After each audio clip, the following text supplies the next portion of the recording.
Hello everyone, welcome to अभी classes objectives. अभी classes objectives में आप सबों के लिए एक नए वीडियो सीरीज लेकर आ चुका हूं। इस नए वीडियो सीरीज में मैं आपको पढ़ाऊंगा 9th के ज्योग्राफी का ऑब्जेक्टिव क्वेश्चन आंसर, वो भी इंग्लिश के साथ। यानी कि इस पूरे वीडियो में आपको जितने भी क्वेश्चंस देखने को मिलेगा वो इंग्लिश में देखने को मिलेगा।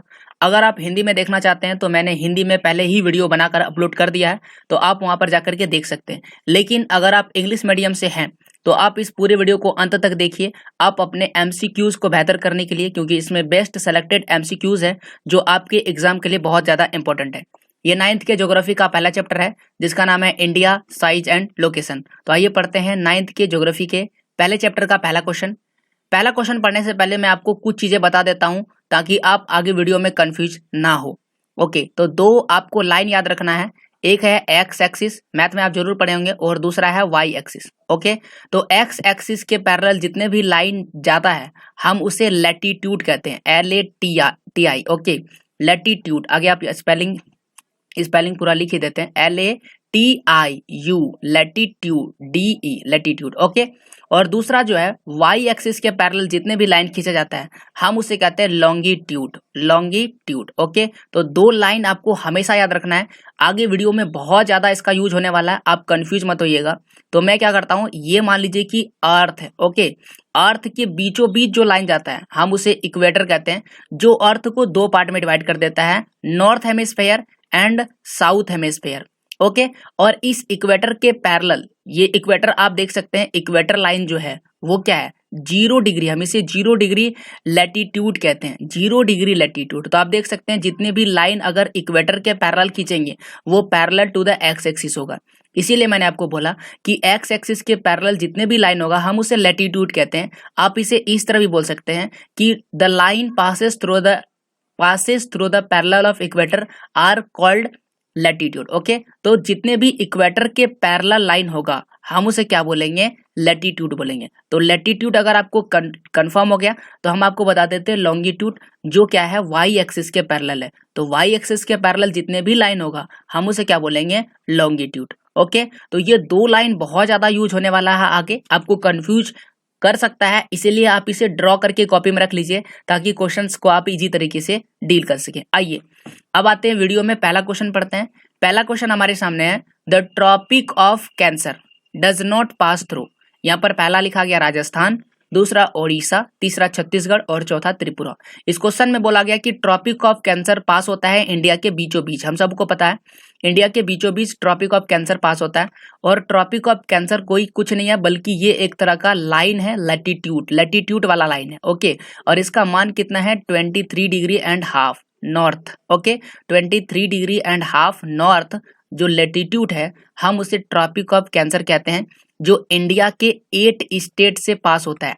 भारत के 8 राज्यों से होकर पास होता है। कौन कौन सा स्टेट है, गुजरात, राजस्थान, मध्य प्रदेश, छत्तीसगढ़, झारखंड, वेस्ट बंगाल, त्रिपुरा एंड मिजोरम। इन 8 स्टेट से पास होता है। तो पहले यहाँ पर मैप में आपको दिखा देते हैं। यहाँ पर देख सकते हैं गुजरात, उसके बाद आप देख सकते हैं राजस्थान, फिर मध्य प्रदेश, फिर आपको छत्तीसगढ़, फिर झारखंड मिलेगा, फिर वेस्ट बंगाल मिलेगा, फिर यहाँ पर आपको 2 स्टेट मिलेगा जिसमें से एक आपको त्रिपुरा है, दूसरा जो है आपको है मिजोरम। ओके, इन 8 राज्य, इसमें राजस्थान भी है, छत्तीसगढ़ भी है, त्रिपुरा भी है, लेकिन आपको उड़ीसा देखने को नहीं मिला। इसलिए इस सवाल का सही जवाब क्या हो जाएगा, उड़ीसा। उड़ीसा वह स्टेट है जिससे ट्रॉपिक ऑफ कैंसर जो है वो पास नहीं होता है। अगला सवाल है कि the easternmost longitude. Okay, eastern most longitude आपसे पूछा गया है, वो कौन सा लॉन्गिट्यूड है। मैंने आपको पहले ही वीडियो में क्लियर कर चुका हूं कि लॉन्गिट्यूड होता क्या है, वाई एक्सिस के पैरेलल खींची गई लाइन को हम क्या बोलते हैं, लॉन्गिट्यूड बोलते हैं। तो इस तरह से ढेर सारे लाइन जो है वो इंडिया से पास होता है, लेकिन जो सबसे ईस्ट में है, सबसे ईस्ट में जो लाइन है जो इंडिया को सबसे लास्ट में टच करता है ईस्ट में, वो कौन सा लाइन है आपको बताना है। तो वो है 97 डिग्री 25 मिनट, यानी कि 97 डिग्री 25 मिनट जो लाइन है ईस्ट में, वो क्या करता है, इंडिया को सबसे ईस्ट में टच करता है। ओके, तो यही लिखा गया, ईस्टर्न लॉन्गिट्यूड के विषय में बात किया गया। ओके, तो ये लिखा गया है ए नंबर में, इसलिए ए नंबर इस सवाल का सही जवाब है। अगर आपसे पूछता, कह सकते हैं दूसरा सवाल पूछ देता कि ईस्ट का जो है, यहाँ पर देख सकते हैं ईस्ट में, तो बोलेगा वेस्टर्न कौन सा है, तो 68 डिग्री 7 मिनट ईस्ट। ओके, ये जो लॉन्गिट्यूड है वो वेस्ट में, इंडिया का सबसे वेस्टर्न लॉन्गिट्यूड है। ओके, अगर आपसे पूछता कि सबसे यहाँ पर जो दिख रहा है ये है नॉर्थ साइड। ओके, नीचे जो साइड है उसे हम साउथ साइड बोलते हैं, नॉर्थ एंड साउथ।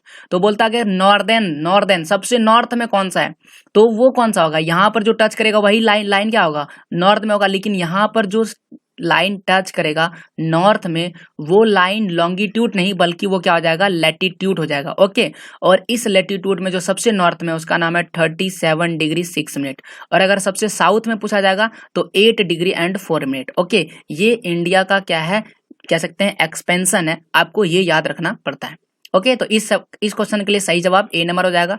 आगे बढ़ते हैं, अगला सवाल हमारे सामने है। अगला सवाल लिखा गया कि उत्तराखंड, उत्तर प्रदेश, बिहार, वेस्ट बंगाल एंड सिक्किम, यहाँ पर स्टेट का नाम लिखा गया है, और ये कौन सा कंट्री के लिए कॉमन बाउंड्री आपको ये बताना है। बहुत ही आसान है, आप देख सकते हैं ये है मैप इंडिया का।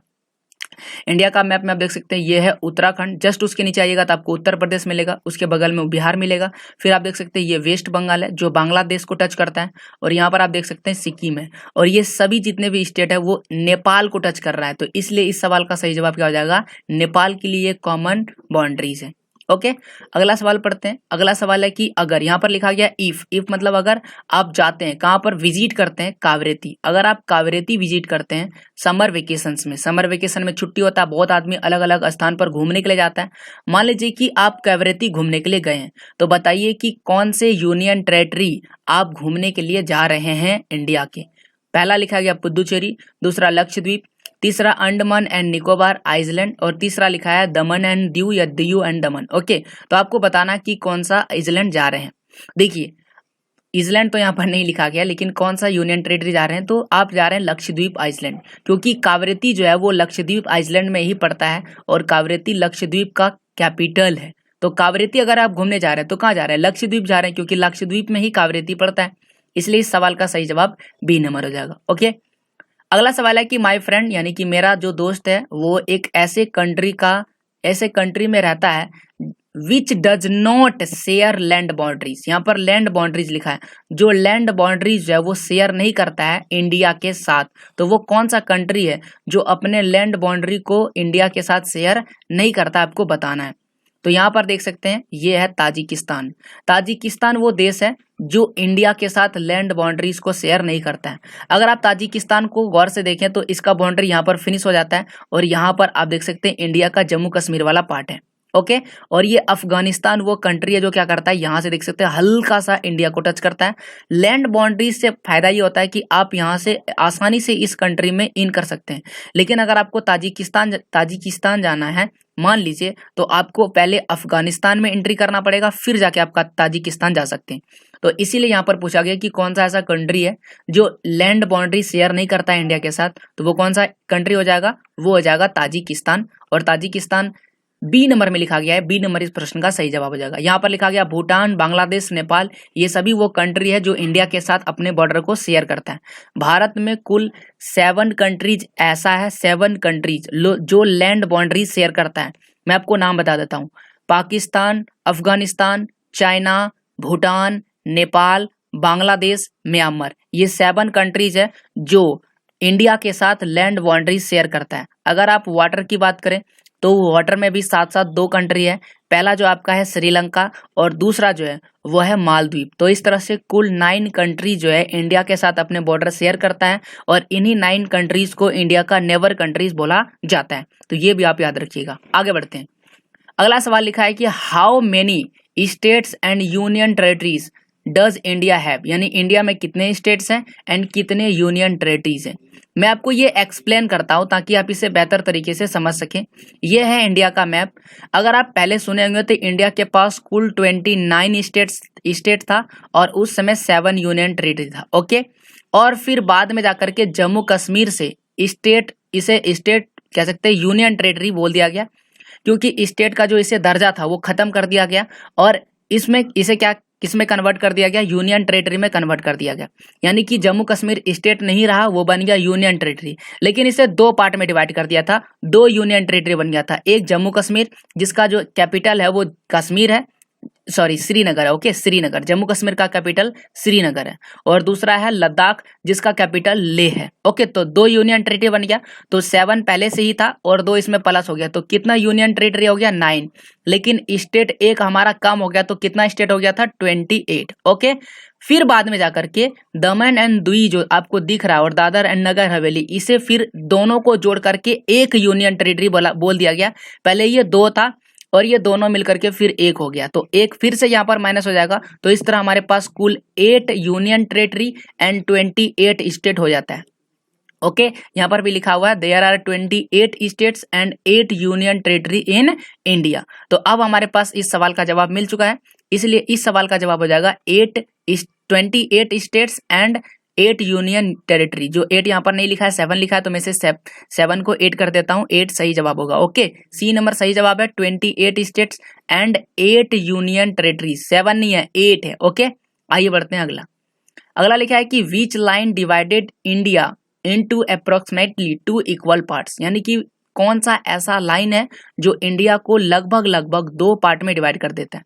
देखिए, जब हम आपको शुरू की वीडियो तो आपको बताए थे कि इक्वेटर वो लाइन है जो अर्थ को 2 पार्ट में डिवाइड करता है। 0 degree latitude, 0 degree latitude, 0 degree latitude वह लाइन है जो अर्थ को 2 पार्ट में डिवाइड कर देता है। एक ऊपर वाला जो पार्ट है उसे नॉर्थ हेमिस्फेयर कहते हैं और जो नीचे वाला पार्ट है उसे साउथ हेमिस्फेयर कहते हैं। लेकिन यहाँ पर सवाल लिखा गया इंडिया को कौन 2 पार्ट में डिवाइड करता है, तो tropic of cancer 23 degree and half north latitude वह लाइन है जो क्या करता है, इंडिया को 2 पार्ट में डिवाइड कर देता है। तो यहाँ पर आप देख सकते हैं ये है ट्रॉपिक ऑफ कैंसर जो लगभग इंडिया के बीच से पास होता है। एक भाग ऊपर होता है और एक भाग क्या है नीचे है। तो हम कह सकते हैं कि ट्रॉपिक ऑफ कैंसर वह लाइन है जो इंडिया को लगभग 2 पार्ट में डिवाइड कर देता है। अगला क्वेश्चन है कि what is the position of India in the world in respect of area. तो आपको बताना है कि एरिया वाइज में इंडिया का पोजीशन कितना है। देखिए, एरिया के मुकाबले में जैसे कि रूस जो है वह दुनिया का सबसे बड़ा देश है, तो ऐसे में आपको बताना है कि इंडिया कितने पोजीशन में आता है। तो इंडिया का पोजीशन 7 नंबर में है।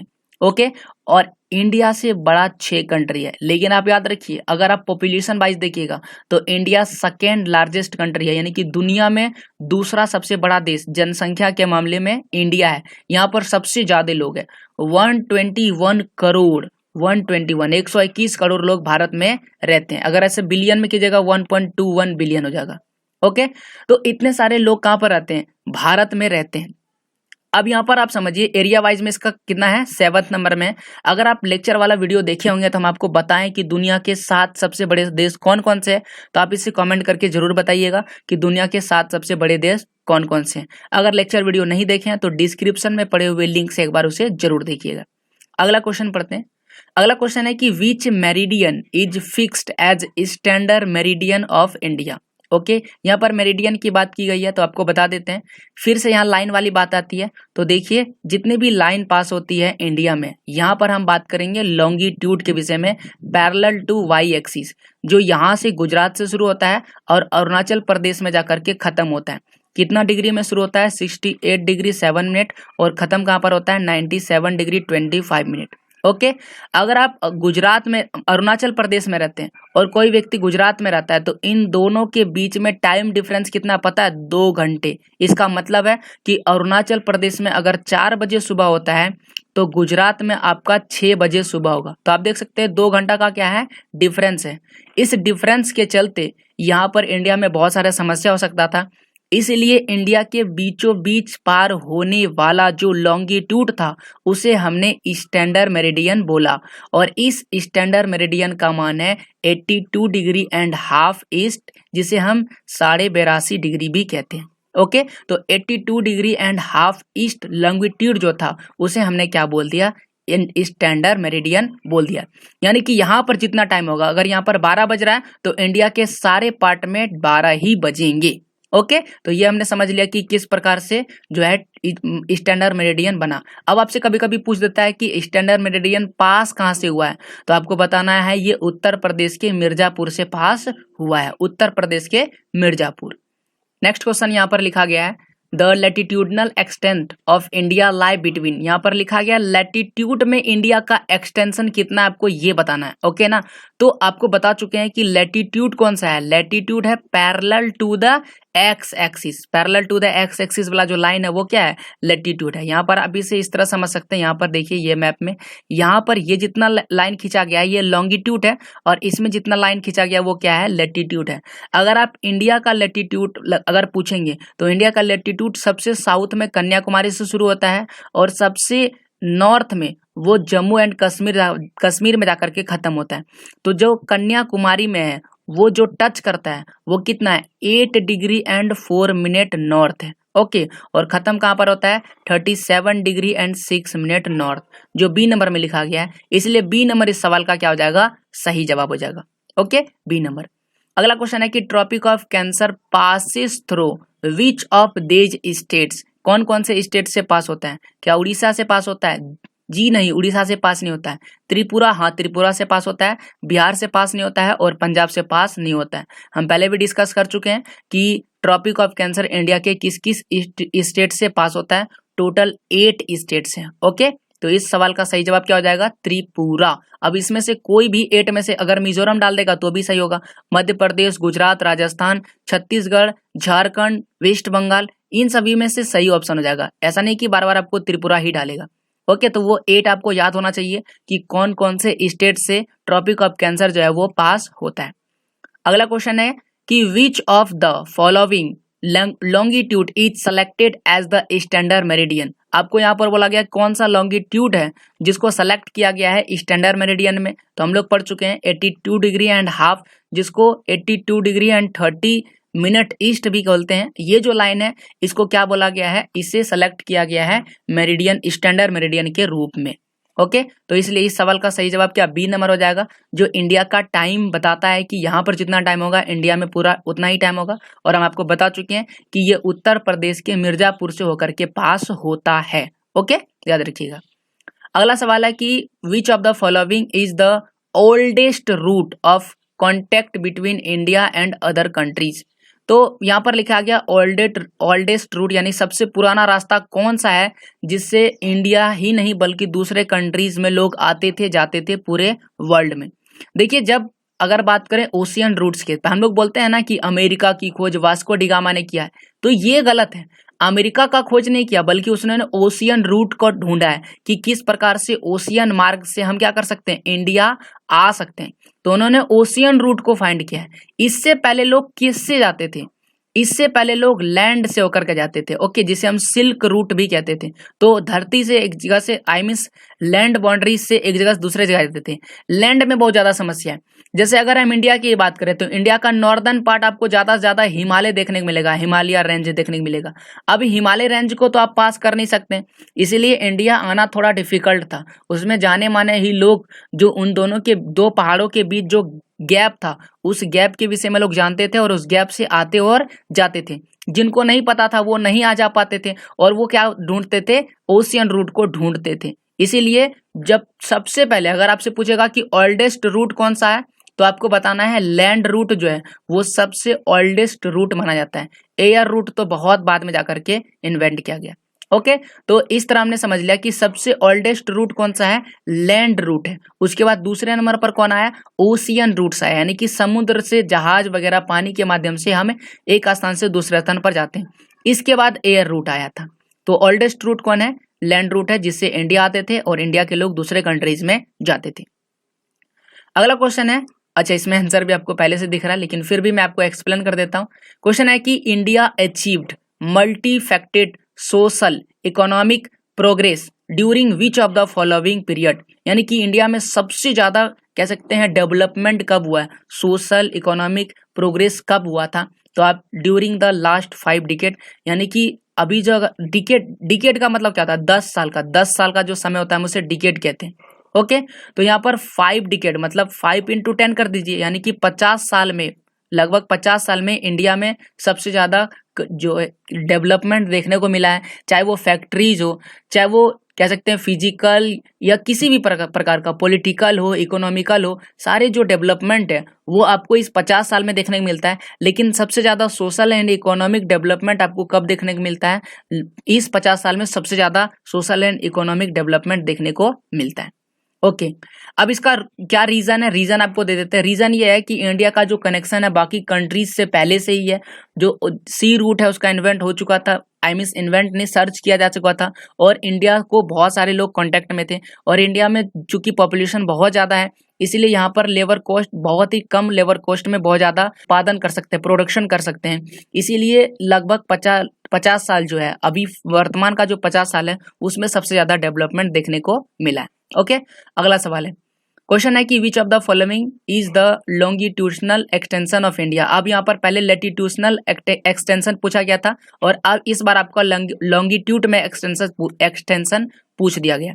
तो यहाँ पर बहुत ही आसान है। देखिए, सबसे पहले हम लोग देखे थे लैटिट्यूड वाला, जो कहाँ से शुरू हो रहा था। ओके, मैं कलर चेंज कर देता हूँ पेन का। जो शुरू हो रहा था यहाँ कन्याकुमारी से 8 डिग्री एंड 4 मिनट से, और जम्मू कश्मीर में जाके खत्म हो रहा था 37 डिग्री एंड 6 मिनट। अब ये शुरू होगा कहाँ से? गुजरात से, और खत्म जहाँ पर कहाँ पर होगा? जाकर के खत्म होगा अरुणाचल प्रदेश में, और इसका मान है 68 डिग्री एंड 7 मिनट नॉर्थ, और खत्म कहाँ होता है? 97 डिग्री एंड 25 मिनट। ओके, दोनों में ही ईस्ट होगा, तो यहाँ पर ये गलत लिखा गया। ईस्ट जिसमें होगा वो सही होगा। ओके, इसमें ईस्ट किस में लिखा गया है?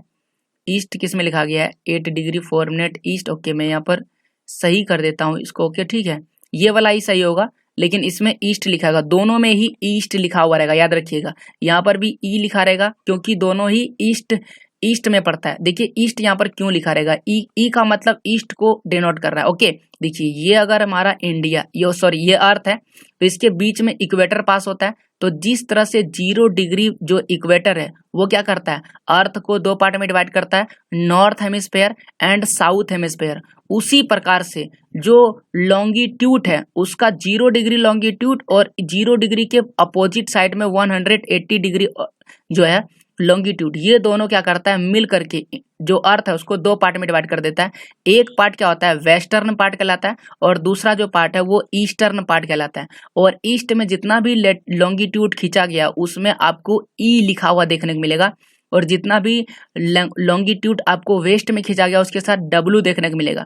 और इंडिया हमारा यहाँ पर है, इसलिए इसमें केवल ई वाला यानी कि ईस्ट वाला लॉन्गिट्यूड ही टच करता है, इसलिए इसका यहाँ पर हो जाएगा 68 degree 7 minute east and 97 degree 25 minute east. Okay, तो यहाँ पर ई होगा, एन होगा, ये गलत लिखा गया है। बी नंबर इस सवाल का क्या हो जाएगा? सही जवाब हो जाएगा। नेक्स्ट क्वेश्चन पढ़ते हैं। नेक्स्ट क्वेश्चन लिखा गया the easternmost longitude of India. तो easternmost longitude of India कौन सा है ये आपको बताना है। तो यहाँ पर ईस्ट लिखा गया है, और सबसे ईस्ट में सबसे पहले आपको स्टेट फाइंड करना है। वो स्टेट कौन सा है? अरुणाचल प्रदेश है। आप देख सकते हैं ये इंडिया का मैप है, ये है अरुणाचल प्रदेश, सबसे ज्यादा ईस्ट में पड़ता है। और यहाँ पर जो लॉन्गिट्यूड है उसका मान है 97 डिग्री 25 मिनट, जो ए नंबर में लिखा गया है। ए नंबर इस क्वेश्चन के लिए सही जवाब हो जाएगा। अगला क्वेश्चन है कि which latitude passes through the southernmost point. यहाँ पर लिखा गया साउथ में सबसे साउथ में जो पॉइंट है उस लेटिट्यूड का क्या नाम है? सिंपल सा बात है, सबसे साउथ में कन्याकुमारी है, हम लोग को पता है। इंडिया का अगर मैप देखें तो आपको यहाँ पर देखने को मिलेगा जम्मू कश्मीर, नीचे क्या देखने को मिलेगा? नीचे देखने को मिलेगा आपको कन्याकुमारी। ओके, केरल में पड़ता है कन्याकुमारी, और वहां पर जो सबसे साउथर्न मोस्ट पार्ट है, और वहां पर कितना है? 8 degree and 4 minute north. Okay, 8 degree and 4 minute north India का सबसे साउथर्न मोस्ट पार्ट है। ओके, क्वेश्चन है कि which of the following groups of island belonging to the Indian territory lie in the Arabian sea. तो Arabian सी में कौन सा Iceland आपको ये बताना है। तो अरेबियन सी में आपका है लक्षद्वीप आइसलैंड। ओके, तो लक्षद्वीप आपका कहाँ पड़ता है? अरेबियन सी में। अच्छा, बे ऑफ बंगाल में कौन सा पड़ता है? बे ऑफ बंगाल में अंडमान एंड निकोबार आइसलैंड पड़ता है। श्रीलंका आइसलैंड कंट्री है। ओके, ये एक कंट्री है, तो ये तो ऑप्शन गलत हो जाएगा। लक्षद्वीप आपका सही ऑप्शन हो जाएगा। मालदीव भी कंट्री है, याद रखिएगा। और ये दोनों ही कंट्री इंडिया का नेबर कंट्री है। ओके, जो कहाँ मिलता है? साउथ में देखने को मिलता है, और ये दोनों ही कैसा है? आइसलैंड वाला कंट्री है।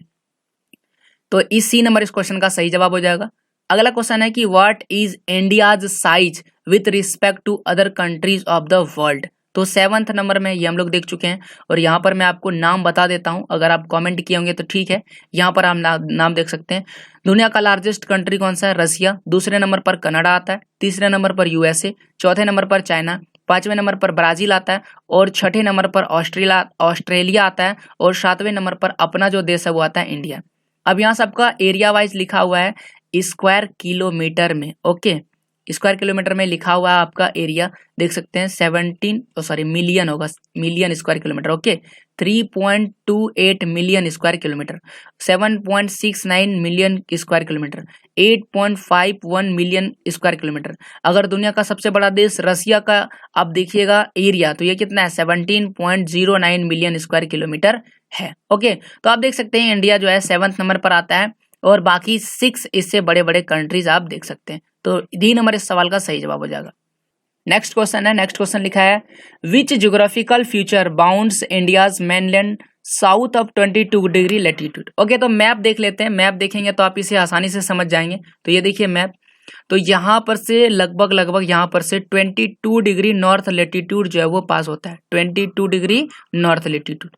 और 22 डिग्री नॉर्थ लेटीट्यूड के नीचे आने के बाद आपको इंडिया के बाउंड्रीज में क्या देखने को मिलता है? यहाँ आपको देखने को मिलेगा सी, इस और आपको देखने को मिलेगा सी, यहाँ पर अरेबियन सी है, जस्ट इसके इस और जिस और बांग्लादेश है उसके जस्ट नीचे आपको देखने मिलेगा बे ऑफ बंगाल, और नीचे आपको देखने को मिलेगा इंडियन ओशियन। तो आपको सिर्फ और सिर्फ सी देखने को मिलेगा या तो ओशियंस देखने को मिलेगा।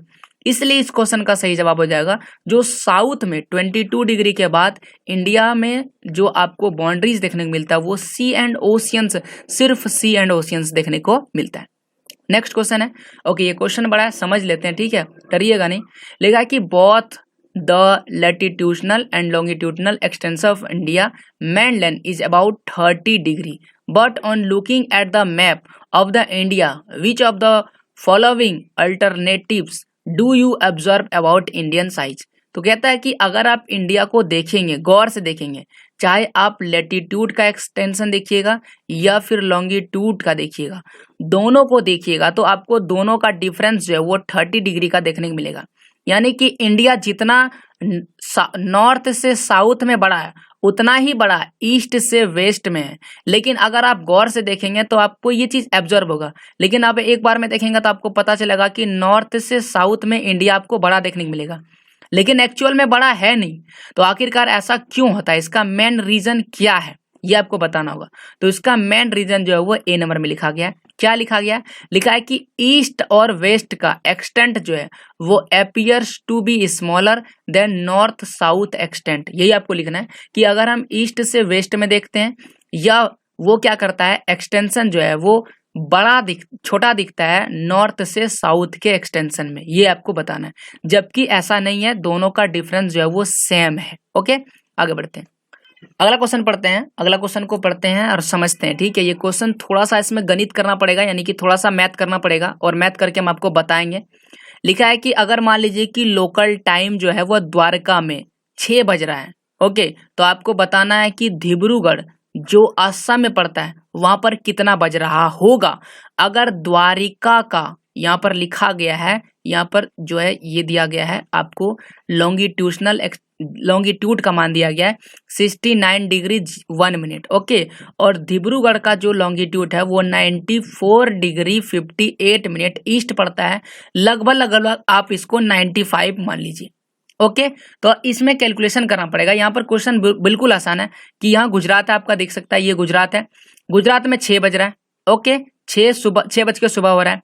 और असम में आपको बताना है कितना बज रहा होगा। अगर गुजरात में 6 बज रहा है तो असम में कितना बज रहा होगा। अगर हम मानक स्टैंडर्ड मेरिडियन को छोड़ दें, देखिए सन को 1 डिग्री पास करने में 4 मिनट का समय लेता है।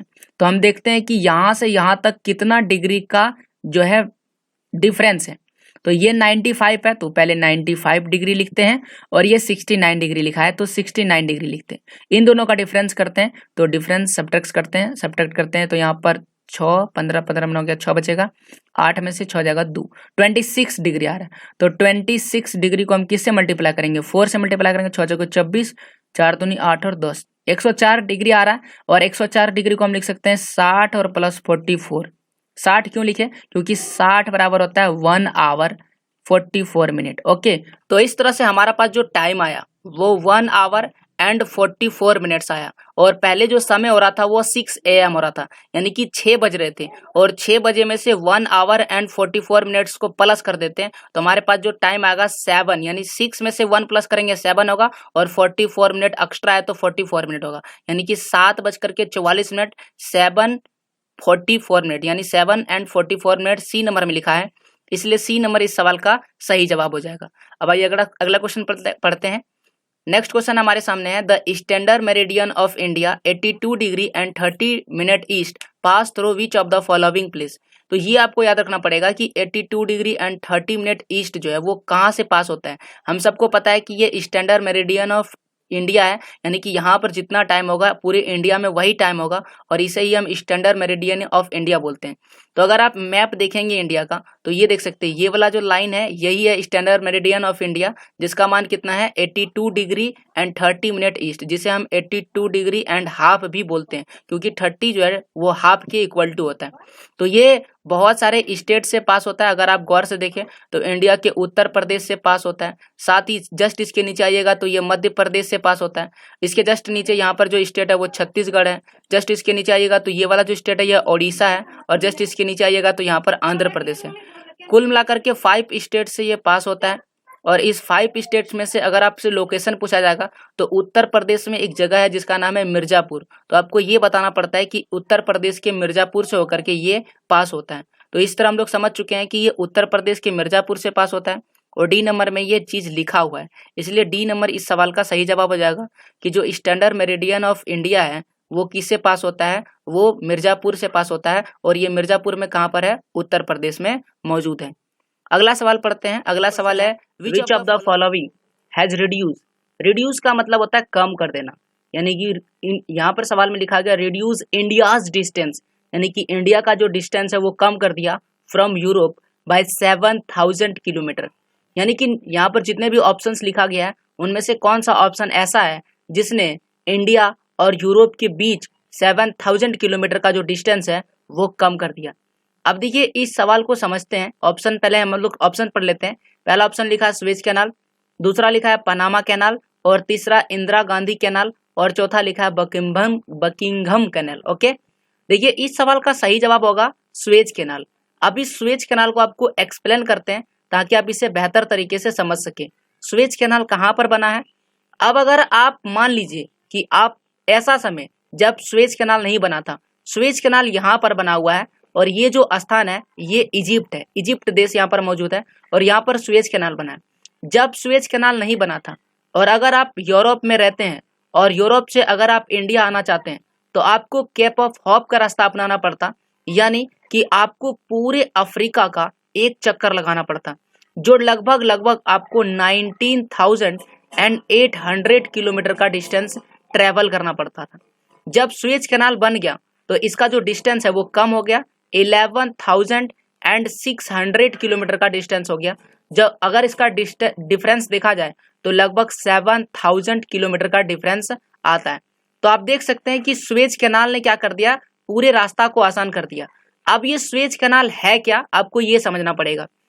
अब स्वेज कैनाल को यहाँ पर जूम करके दिखाते हैं। ये वाला जो स्थान है यहाँ पर है। ओके, तो ये है यूरोप, यहाँ पर देख सकते हैं ये है यूरोप, और यूरोप के जस्ट नीचे जो आपको सी दिख रहा है उस सी का नाम है मेडिटेरियन सी, और ये जो आपको स्थान दिख रहा है ये वाला एरिया, इस वाले एरिया में एक सी है जिसका नाम है रेड सी, जैसा कि आप यहाँ पर देख सकते हैं ये है रेड सी। और इन दोनों को जोड़ने के लिए यहाँ पर बस एक छोटा सा रास्ता था, यहाँ पर लैंड था। अब इस लैंड को तोड़ देना है, कोड़ देना है, या फिर यहाँ पे एक गहरा गड्ढा बना देना है ताकि यहाँ पर जो भी बोट वगैरह आएगा वो बोट इजी तरीके से इस रेड सी से वो मेडिटेरियन सी में चला जाएगा। अब इसी को कोड़ करके इसमें जो गड्ढा बनाया गया इसको आर्टिफिशियल तरीके से, आर्टिफिशियल मशीन की मदद से यहाँ पर गड्ढा बनाया गया, और इसी कैनाल को क्या कहा गया, स्वेज कैनाल। तो स्वेज कैनाल बेसिकली था क्या, यहाँ पर तो रास्ता था लेकिन ये रास्ता क्या था, यहाँ पर वोट वगैरह नहीं पार हो सकता था, तो उसी वोट को इजी तरीके से पास करने के लिए एक कैनाल बनाया गया जिसका नाम स्वेज कैनाल है, जो कहाँ पर बना है, जो किन किन सी को जोड़ता है, मेडिटेरियन सी को एंड रेड सी को क्या करता है, जोड़ता है, जो इंडिया एंड यूरोप के बीच के डिस्टेंस को क्या कर देता है, कम कर देता है। आप इस मैप में भी देख करके अंदाजा लगा सकते हैं कि अगर आप एक अफ्रीका का एक चक्कर लगाइएगा और स्वेज कैनाल के रास्तों से जाइएगा, ब्लू वाली जो लाइन आपको दिख रहा है, तो ये स्वेज कैनाल से होते हुए जाने वाला जो रास्ता है वो इजी शॉर्टेस्ट डिस्टेंस पड़ेगा, जबकि कैप ऑफ होप का रास्ता यानी पूरे अफ्रीका का चक्कर लगाइएगा तो आपको ज्यादा लंबा दूरी तय करना पड़ेगा। तो इसलिए इस सवाल का सही जवाब हमारे लिए क्या हो जाएगा, स्वेज कैनाल हो जाएगा। और स्वेज कैनाल ए नंबर में लिखा गया है, तो ए नंबर इस सवाल का सही जवाब है। और इसी सवाल के साथ हमारा जो ये क्वेश्चन आंसर का पहला चैप्टर का सीरीज था वो खत्म होता है। जल्द ही मैं इसके दूसरे चैप्टर का क्वेश्चन आंसर सीरीज लेकर आऊंगा। इस वीडियो को पूरा देखने के लिए आपका बहुत बहुत धन्यवाद।